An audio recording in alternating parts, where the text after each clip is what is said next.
Jumpa lagi Jakarta TV. Kali ini kita akan bahas mengenai sebuah smartphone yang baru saja diluncurkan oleh Realme. Ya, ini adalah Realme X50 Pro 5G.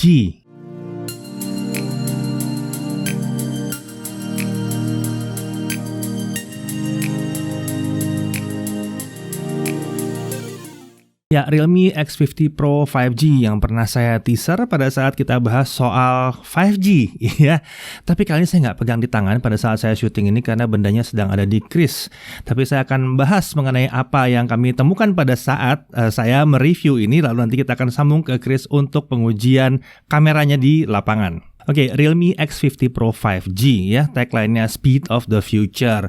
Isi box kalau kita lihat ini adalah unit, ada screen protector yang udah terpasang, ada charger ini yang luar biasa, 65 watt Super Dart 10 volt 6,5 ampere ya. Kabel USB Type-C dengan aksen warna kuning di bagian portnya. Kemudian ada soft case, ada dokumen, dan ada SIM ejector. Untuk desain ini namanya adalah Real Design dengan pilihan warna moss green atau rust red. Back covernya ini pakai AG Glass Technology ya, kaca dengan finishing matte. Kaca. Dulu ini namanya Asahi Glass. Pasti ada yang tahu dah, Asahi Glass ya. Sekarang jadi AGC Incorporation atau AGC Inc. gitu ya. Jadi frame materialnya ini adalah metal dengan dimensi yang lucu dimensinya, tidak terlalu besar juga tidak terlalu kecil, 8,9 tidak bisa dibilang tipis-tipis banget juga gitu ya. Dan untuk bobot ini saya cukup senang karena bobotnya masih di kisaran 200, itu 205 gram. Dia tidak mencapai 220 gram yang rasanya akan sangat berat sekali di tangan. Lalu kita lihat di sisi-sisinya. Di sisi kanan kita lihat ada garis antena, ada tombol power dengan aksen kuning, lalu ada satu lagi garis antena lagi. Ya ini garis-garisnya banyak nih ya. Sisi atas ada garis antena, ada mic, ada garis antena lagi. Di kiri ada antena lagi, ada tombol volume dan antena lagi di situ. Sisi bawah kita lihat ada slot SIM card. Iya, ini dual SIM. Dual SIM, bukan single ya, ini dual SIM.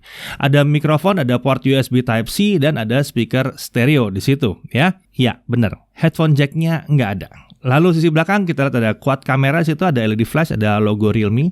Di sisi layar kita lihat ada dual in display selfie, ya ada dua kamera di sini. Ada earpiece yang ada speakernya juga di situ. Jadi ini otomatis dia membuat jadi dual speaker ya, stereo nih. Kalau kita lihat bezelnya cukup tipis ya, jidat dan dagu nggak terlalu jauh, walaupun kalau kata Chris, dagunya masih sedikit lebih tebal. Kalau buat saya sih nggak ada masalah. Kemudian kalau kita cari LED notif, ini nggak ada LED buat notifnya. Untuk layar ini 6,44 inci full screen. Layar ini adalah layar flat. Menyenangkan ya, nggak usah terlalu banyak dia kluk-kluk juga, ini udah enak kok flat ya. Dan ini adalah panel Super AMOLED, resolusinya 2400x1080 atau FHD+. Refresh rate-nya 90 Hz, katanya ini adalah ultra smooth display. Lalu touch sampling rate ada di 180 Hz. Harusnya lumayan oke buat gaming ya. Color gambutnya 100% DCI P3 dengan maksimum brightness di 1000 nits. Kayak pernah dengar nih di mana yang pakai gini juga ya, mirip-mirip 1000 nits juga. Rasio layar ke bodi adalah 92% dan ini layar ditutupi oleh Corning Gorilla Glass 5. Dan ini adalah layar HDR10 Plus Certified. Kemudian dari sisi SoC-nya ini menggunakan Snapdragon 865 dengan RAM 12GB. Yes, 12GB. Saya ulang lagi, 12GB LPDDR5 dengan storage 256GB UFS 3.0 menggunakan Turbo Write dan HPB atau Host Performance Booster. Ya, tidak ada varian lain yang masuk ke Indonesia, hanya ada yang 12GB RAM dan 256GB storage ya. Untuk baterai ini 4200 mAh. Chargernya seperti kita bahas tadi adalah 65 watt Super Dart Charge ya. Untuk cooling system dia menggunakan 5D Vapor Cooling Pro. Oke, saya harus bilang dulu ya. Vapor Cooling Pro, Vapor Chamber, Liquid Cooling sama. Beda ukuran doang mungkin atau beda bentuk, tapi pola kerjanya sama, melebarkan. Bukan berarti ini buruk, tapi orang mungkin bisa bingung kenapa ini vapor, yang satu pakai liquid. Karena liquid kalau dia kena panas dia menguap jadi apa? Vapor ya, jadi uap. Benar ya. Kita lanjut. OS-nya adalah Realme UI dengan menggunakan Android 10. Fitur-fitur yang menarik adalah ada game space buat gaming. Kemudian dalam game space ini kita bisa blok notifikasi, nampilin WhatsApp dalam mode floating windows. Kita bisa lihat CPU, GPU, FPS counter yang sayangnya nggak bisa sambil main ya, harus berhenti dulu terus lihat dulu di slide panelnya dulu. Tapi ya paling nggak ini tersedia. Lalu screen recorder ini juga oke banget. Kita bisa pilih sound source-nya mau mikrofon atau mau sistem. Dan bahkan kita bisa aktifin kamera selfie-nya juga. Lalu ada app cloner, jadi bisa dual akun sosmed. Lalu ada gesture-gesture seperti 3-finger swipe ya untuk screenshot, ada 3-finger swipe ke atas untuk split screen, dan masih banyak lagi gesture yang lain ya. Dan kemudian tentunya ada dark mode yang kalau pakai AMOLED ini akan menghemat daya tentunya. Untuk sensor ini lengkap, nggak usah dibahas, ini sudah selayaknya yang kelas seperti ini adalah lengkap ya. Konektivitasnya dia sudah 5G ready, tentunya semua Snapdragon 865 sudah pasti 5G ready. Dia menggunakan 360 degree surround antena, apalagi 360 derajat, ada 12 antena. 3 antena untuk GPS, Wi-Fi, dan Bluetooth, ada 1 NFC, dan ada 8 untuk 4G, 5G. Itulah sebabnya dari tadi kenapa ada garisnya di mana-mana ya, karena emang antenanya banyak. Lalu untuk Wi-Fi dia sudah Wi-Fi 6 atau AX, Bluetooth 5.1, dan dia punya dual frekuensi GPS L1 plus L5 ya. Jadi harusnya akurasinya tinggi. NFC tentunya ada, Wi-Fi tethering, bisa dual Wi-Fi acceleration, jadi bisa terhubung ke 2,4 dan 5 GHz sekaligus. Ada USB OTG juga. Sayangnya waktu kita coba untuk display out kita masih belum bisa nyambungin ke TV, sayang banget ya. Lalu untuk security ada in-display fingerprint dan ada face unlock ya. Dua-duanya cepat banget. Nah, sekarang kita masuk ke kameranya. Mari kita urut kameranya dari atas ke bawah ya. Ini kamera utama. Yang pertama adalah kamera tele 12 megapiksel. Ini fokalnya 54 mm, berarti kurang lebih ini 2 kali telenya ya. f2.5 ini menggunakan PDAF dengan lensa 5P atau 5 elemen ya. Lalu wide angle ini adalah kamera utamanya dari si kamera utama. Wide angle 64 megapiksel, sensor Samsung GW1 atau GW1. Sensornya ini besar 1/1,72 inci. Dulu banget ini buat kamera pocket prosumer namanya ya. Sekarang udah dipakai di kamera handphone. Kemudian focal length adalah 26 mm ya, jadi agak lebar. Lalu f1.8, autofokusnya pakai PDAF, sudut pandangnya 78,6 derajat dengan 6P lens atau pakai 6 elemen lensanya. Kemudian kamera berikutnya adalah ultra wide angle plus makro, focal length 15,7 mm, FOV 119 derajat, f2.3 lagi-lagi pakai autofokus. Menyenangkan sekali karena ultra wide angle-nya ada autofokusnya dan dia sekaligus berfungsi sebagai makro ya. Ini adalah lensa 5P atau 5 elemen di sini ya dengan autofokus. Lalu yang keempat adalah 2 megapiksel black and white portrait kamera. Ya ini buat bantuin kalau bikin portrait kamera ya, buat bikin efek bokeh. f2.4. Lalu kita beralih ke kamera selfie-nya. Satu wide angle kamera 32 megapiksel dengan Sony IMX616. Sudut pandangnya 80,4 derajat, f2.5, 5P lens lagi. Ini adalah kamera fixed focus. Lalu ada kamera kedua. Ini sangat menarik, ada ultra wide angle 8 megapiksel. FOV-nya 105 derajat, jadi lebih lebar. Lensa 5P dengan fixed focus tentunya. Sayangnya dua-duanya fixed focus. Harusnya enaknya satunya autofocus, satunya fixed focus mungkin ya. Tapi ya sudah, nggak masalah. Lalu untuk perekaman video kita lihat di kamera utamanya itu mencapai 4K 60. Sayangnya belum nyampe 8K. Mungkin ini karena sensornya yang belum nyampe, bisa jadi karena sensornya hanya 64 megapiksel, jadi ya nggak masalah juga sih sebetulnya. 4K 60 sudah mencukupi banget untuk sekarang. Kemudian kamera tele dan ultrawide-nya maksimum di 1080p 30 fps. Sedikit berharap dia bisa 4K 30. Kamera selfie max di 1080p 30 fps juga. Lagi-lagi saya berharap dia bisa 4K 30, tapi ya sudahlah ya, adanya begini dan ini sudah cukup oke sebenarnya. Lalu untuk slow motion, sistem kamera ini bisa merekam 960 fps dan perekaman video itu bisa dilengkapi dengan fitur ultra steady. Nah, untuk pengujian kamera langsung aja bareng sama Chris di lapangan. Nah, di tangan saya kali ini sudah ada Realme X50 Pro 5G. Jadi di sini kita pengen tes kameranya. Seperti biasa, untuk pertama kita mau tes kemampuan audionya dulu. Jadi ini saya rekam di kamera selfie-nya, di kamera selfie yang utamanya ya. Dia ada dua selfie kamera soalnya. Jadi ini kamera selfie utamanya, saya rekam di resolusi Full HD 30 fps. Jadi kita juga pengen denger nih, kalau misalnya kita pakai misalnya untuk konten vlogging gitu. Kalian pengen pakai Realme X50 Pro 5G ini untuk vlogging. Tentunya kalian butuh kualitas mikrofon yang bagus. Jadi ini saya nggak pakai audio eksternal, nggak pakai audio tambahan. Ini audio langsung dari mikrofonnya Realme X50 Pro 5G. Jadi gimana suaranya, bagus atau enggak? Coba kalian komen di bawah ya. Menariknya Realme X50 Pro 5G ini, dia punya dual selfie kamera teman-teman. Jadi yang tadi itu kamera utamanya, yang sekarang saya pakai ini adalah kamera ultrawide-nya. Jadi ada selfie ultrawide di sini, mantap banget. Jadi sudut pandang ini lebih lebar lagi. Untuk kalian yang pengen grup selfie gitu atau video bareng teman-teman rame-rame, Ini asik banget sih. Jadi ini sangat berguna sekali. Cuman mungkin sebagai ceritanya aja, kualitasnya mungkin tidak sebaik di kamera selfie utamanya ya. Tentunya resolusinya pun juga berbeda. Tapi untuk fungsinya sih ini sangat menarik sekali. Dan mungkin sebagai catatan juga, sayangnya belum bisa switching kamera ya. Jadi kalau mau pindah kamera itu mesti dimatiin dulu, baru nanti pindah kamera rekam lagi. Nggak bisa sambil kita rekam pindah-pindah kamera selfie utama ke ultrawide, itu nggak bisa sayang. Oke, kalau ngomongin soal stabilizer, semua resolusi, semua kamera udah stabil, udah mantep. Biasanya di beberapa smartphone ada pemangkasan stabilizer di resolusi tinggi nih. Tapi di sini enggak. Mau Full HD, atau mau 4K, atau 30 fps, mau 60 fps, semuanya stabil. Nice. Ditambah lagi ada fitur Ultra Steady, kalau mau videonya ekstra stabil. Tapi kalau menurut saya sih, dipakai apa adanya aja udah stabil banget. Kalaupun ada yang bisa diimprove dari segi stabilizer, itu di bagian kamera selfie utamanya. Kalau diperhatiin lebih seksama lagi, masih terlihat efek jello atau getaran-getaran efek dari electronic image stabilizer, yang biasanya kelihatan kalau di kondisi low light aja. Jadi, semoga lewat software update bisa lebih baik lagi. Nah, selanjutnya ngomongin dynamic range, untuk kamera utamanya itu udah aman, nggak ada masalah. Untuk separasi background dan wajah saya ini udah cukup bagus. Tapi nih untuk kamera selfie-nya sepertinya masih butuh perbaikan. Karena dynamic range-nya itu agak berantakan. Kameranya seperti kesulitan menyeimbangkan pencahayaan wajah saya dengan background. Di sini hasilnya baik background maupun wajah saya tuh jadi silau. Padahal biasanya kan salah satu ya. Kalau background-nya kelihatan, sayanya kurang kelihatan. Tapi kalau background-nya nggak kelihatan, biasa wajah saya dibuat lebih jelas. Semoga nanti kedepannya ada perbaikan untuk kamera selfie-nya ini. Nah, di sini saya mau tes kemampuan autofokusnya. Ini lagi di kamera utamanya. Dan nggak ada masalah, autofokusnya aman. Sekarang saya tes juga kamera ultrawide-nya, karena kamera ultrawide-nya kan autofokus juga, dan hasilnya juga aman, autofokusnya nggak ada masalah. Dan asiknya bisa sekaligus jadi kamera makro juga nih kamera ultrawide-nya, karena dia autofokus dan bisa motret makro atau video makro hingga 3 cm. Keren. Saat merekam video, asiknya di Realme X50 Pro 5G ini juga bisa pindah-pindah kamera langsung dari kamera ultrawide sampai ke kamera telenya, maksimum sampai 20 kali. Tapi ini hanya untuk resolusi di 1080p 30 fps aja ya. Ketika pakai resolusi lebih tinggi itu nggak bisa kayak gini, semuanya pakai sensor utama.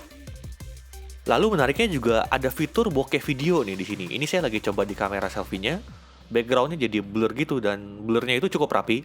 Cuman memang pencahayaannya masih kurang oke di kamera selfie-nya ya. Jadi keseluruhan gambarnya masih kurang enak dilihat. Tapi untuk kerapian dari bokehnya sendiri ini udah cukup oke. Untuk slow motion tersedia 3 pilihan, ada 1080p 240 fps, atau 720p 480 fps, atau 720p 960 fps. Tapi untuk 960 fps-nya itu agak patah-patah ya. Ini karena nggak direkam di 960 fps beneran. Ini direkam di 480 fps tapi diperlambat jadi 32 kali. Sedangkan yang 480 fps tadi itu diperlambat 16 kali. Jadi wajar gitu, karena dengan frame rate yang sama tapi perlambat lebih lambat lagi, jadinya ya seperti itu, patah-patah. Nah, sekarang kita nyobain kameranya untuk kondisi malam hari nih, seperti yang kalian lihat. Nah, untuk selfie-nya masih cukup oke di kamera utamanya, tapi nggak gitu disarankan pakai kamera ultrawide-nya. Jadi hasilnya itu agak pecah dan noisy, jadi sebaiknya ultrawide-nya dipakai untuk kondisi yang cukup cahaya aja ya. Dan untuk kamera utamanya juga sama, sensor ultrawide-nya itu agak kesulitan untuk video kondisi seperti ini, detailnya hilang dan agak noisy juga. Untuk kamera utamanya lumayan oke nih, dan kalau dibawa jalan ada efek jello atau getaran-getaran aneh, itu memang efek samping dari IIS di low light ya teman-teman, jadi itu wajar. Untuk hasil foto, saya udah cukup puas, hasil fotonya bagus, dynamic range-nya juga bagus kalau untuk foto. Yang menjadi sorotan utama saya adalah akhirnya mode portrait bisa 2 kali zoom. Dengan ini foto portrait akan terlihat lebih bagus karena minim distorsi. Dulu ini belum bisa teman-teman, jadi masih nyangkut di kamera utamanya aja, cuma bisa 1 kali. Kalau sekarang udah bisa 2 kali, jadi bisa bokehnya pakai lensa tele. Nice. Dan hasil fotonya sendiri dari kamera utamanya masih khas Realme banget, dengan tone yang agak ke arah orange kalau foto orang. Personally sih saya kurang cocok ya, jadi biasanya kalau habis foto pasti edit tone warna dulu. Tapi kalau soal ketajaman udah oke, noise pun minim.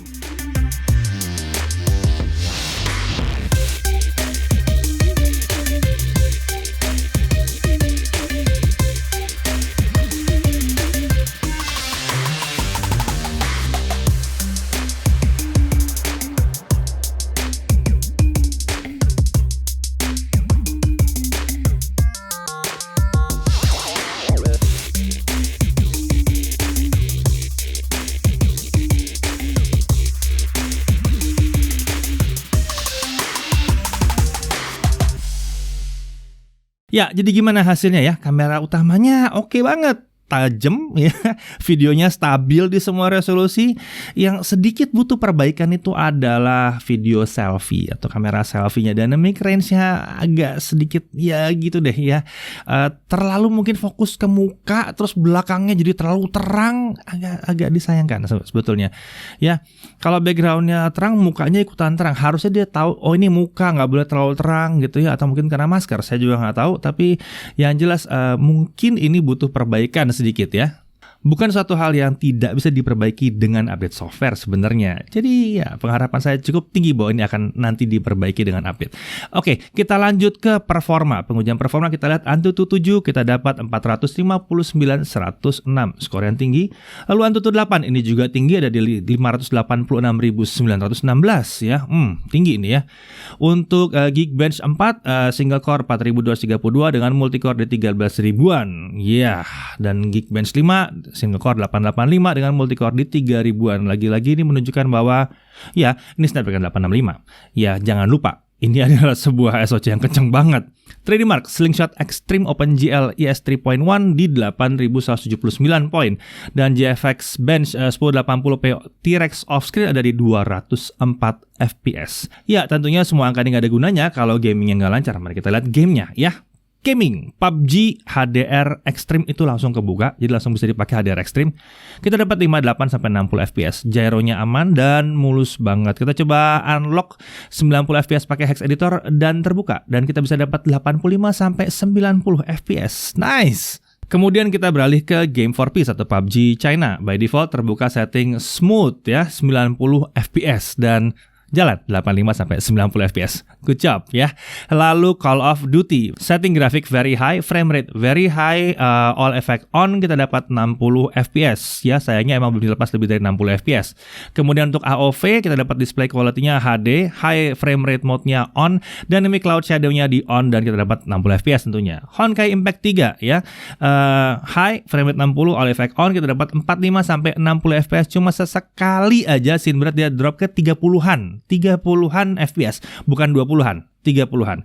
Lalu Black Desert Mobile settingnya rata kanan, kita dapat 45 FPS. Sebagai catatan, ini emang Black Desert Mobile mentoknya memang cuma 45 FPS, dia nggak ngasih sampai 60 ya. Kemudian PES 2020 ya, grafiksnya high, frame rate 60, dapatnya 60 konstan. Vainglory 90 FPS tanpa setting apa-apa, langsung running 90 FPS dan ya emang 90 FPS gitu ya. Dead Trigger 2 tulisan di setting sih 90 FPS ya, tapi entah kenapa di software kita menunjukkan bahwa dia sebetulnya 60 FPS. Setting kebuka tapi software kita mungkin nggak bisa detect, tapi yang jelas kita rasakan di 60 FPS. Kemudian Shadowgun Legends, graphics ultra high, frame rate 60, kita dapat 47 sampai 60 FPS. Masih kadang-kadang drop di bawah 50 memang ya, apalagi kalau musuhnya rame. Dan graphics ultra high ini emang belum lama dirilis, sepertinya memang update demi menghajar si Snapdragon 865 ya, karena udah mulai banyak. Ya maksudnya biar dapat kualitas yang lebih bagus juga, jadi pemain-pemain yang pakai 865 bisa menikmatinya. Nah, ini kalau di set di high kita dapat lebih stabil di 55 sampai 60 FPS. Oke, sekarang kita masuk ke pengujian baterai. Untuk video playback 1080p kita dapat 17 jam di mode layar 90Hz. Sementara itu pas kita tes main PUBG selama 30 menit, kalau layar di 60Hz kita dapat 8% per 30 menit. Sementara di 90Hz kita dapat 10% per 30 menit. Sementara itu untuk charging time-nya, nah ini dia. 0 sampai 50% hanya dibutuhkan waktu 12 menit. Dari kosong sampai dia full, bukan 100%, 100% full itu di atas 100% biasanya ya. Full itu 38 menit. Emang agak aneh kalau saya bilang full di atas 100%, tapi di sistem kita memperlihatkan bahwa pas sampai 100% itu sebetulnya belum benar-benar 100. Kalau dia benar-benar berhenti itu baru namanya full ya. 38 menit. Ya, kencang banget sih ya, tapi 38 menit pun ini kencang luar biasa. Lalu untuk suhu kita mau lihat CPU throttling-nya gimana penurunannya. Kita tes 30 menit dan kita dapat suhu di layar 48 sampai 48 derajat Celcius, di bodi belakang 40 sampai 45 derajat Celcius, dan hasilnya throttlingnya hanya mencapai 90%. Jadi memang memanas tapi throttling terjaga dengan baik. Jadi cooling sistemnya kayaknya oke banget. Yang perlu diingat ini adalah skenario yang terburuk ya kalau kita pakai kita pakai software ini. Sehari-hari kemungkinan besar kalian nggak akan nemu yang kayak gini, kecuali kalau kalian mungkin mau main game di lapangan panas-panas di bawah matahari. Jangan lakukan itu ya sebaiknya. Tentunya kalau kalian mau main game, baiknya memang di tempat yang ventilasinya oke. Lebih bagus lagi kalau ber-AC. Oke, untuk pengujian ekstra kita lihat Netflix L1 Full HD, tapi sayangnya kita belum lihat bisa ada HDR muncul di situ ya, tapi udah L1 Full HD ya. Untuk touch delay kita tes dengan Real Drum, ini kayaknya app-nya lagi gak beres pas kita tes, touch delay dan suaranya berantakan gitu ya, slow motion.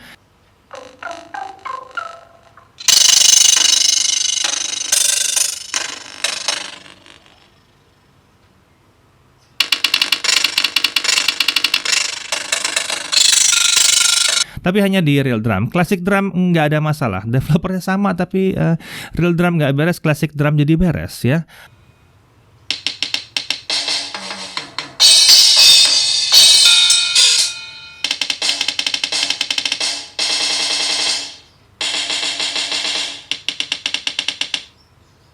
Lalu untuk aplikasi Drum Kit aman juga, dan di game PUBG kita tidak merasakan ada lag sama sekali.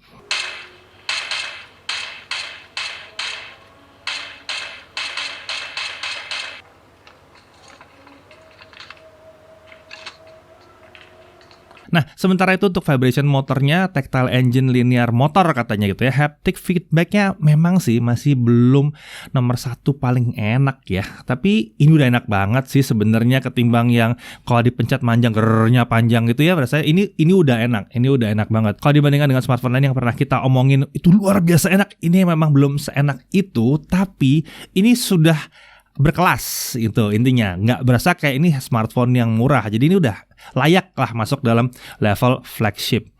Kemudian kita lihat juga ada fitur yang namanya 4D Gaming Vibration. Ini untuk game yang mendukung 4D Gaming Vibration ya, untuk mendukung vibrasi seperti Shadowgun Legends. Itu ada getarannya tuh aktif saat nembak atau kena serangan. Jadi terasa lebih hidup gitu ya, buat yang suka ada feedback seperti itu. Oke, saya rasa udah banyak yang tahu harganya, tapi bisa sebutin aja harganya ada di kisaran 11.999.000. Ya, memang ini adalah harga flagship tahun 2020, dan kalau buat flagship 2020 sebetulnya ini harga yang miring. Pertanyaannya, apakah emang harga ini layak? Kita lihat bahwa kenapa dia harga di 11.999, mungkin karena IP ratingnya emang nggak ada di situ ya. Kemudian optical image stabilizer juga tidak di situ, 8K nggak ada, wireless charging nggak ada, desain oke, kalau desain sih saya suka, mungkin ada yang nggak suka ya, bentuknya Realme banget mungkin katanya ya, tapi mungkin itu mau jadi signature ya. Kemudian kamera juga masih pakai sensor lama ya, mungkin itu juga yang menyebabkan jadi nggak bisa 8K, tapi 4K 60 is fine buat kita ya. Dan GW1 ini sebenarnya mirip kayak Realme X2 Pro yang tahun lalu ya. Dan kita nggak lihat ada inovasi yang bersifat eksperimental seperti yang kita bisa lihat di flagship-flagship yang lain. Kemungkinan yang paling menarik adalah charging time-nya yang luar biasa. Dan kalau mau dicari-cari dan kalian mau komplain, ya nggak adanya headphone jack. Tapi kayaknya rata-rata flagship udah mulai kehilangan headphone jack, jadi ya nggak ada masalah juga ya. Sementara itu kalau melihat dari plus point-nya ya, Snapdragon 65-nya kenceng ya. Ini udah 5G ready, RAM 12GB. Dengan harga segini RAM 12GB. Ya, banyak flagship lain yang harga sini RAM-nya belum 12GB. Storage 256GB. Lagi-lagi ada juga flagship yang di harga segini storage-nya belum 256GB ya. Layarnya oke banget ya. Speaker stereo termasuk yang oke. Chargingnya tadi udah dibahas tuh kencang banget. Video oke banget ya, kecuali selfie tadi. Pilihan warnanya buat kami sini keren ya, dua-duanya keren ya. In display fingerprintnya kenceng, NFC ya tentunya ada situ ya, konektivitasnya lengkap banget, haptic feedbacknya bagus. Jadi ini adalah sebuah smartphone yang sangat menarik dan lengkap untuk sebuah flagship sebenarnya, terutama kalau lihat di chargingnya itu eksepsional sekali. Pertanyaannya adalah apakah pasar mau menerima harga 11.999.000 untuk sebuah smartphone bermerek Realme? Kami sih nggak ada masalah kalau memang kami menyukainya, ya sudah.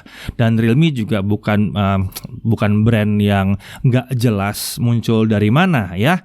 Kita semua sudah tahu keluarganya Realme ini siapa aja, ya nggak? Jadi secara umum memang ini adalah sebuah flagship.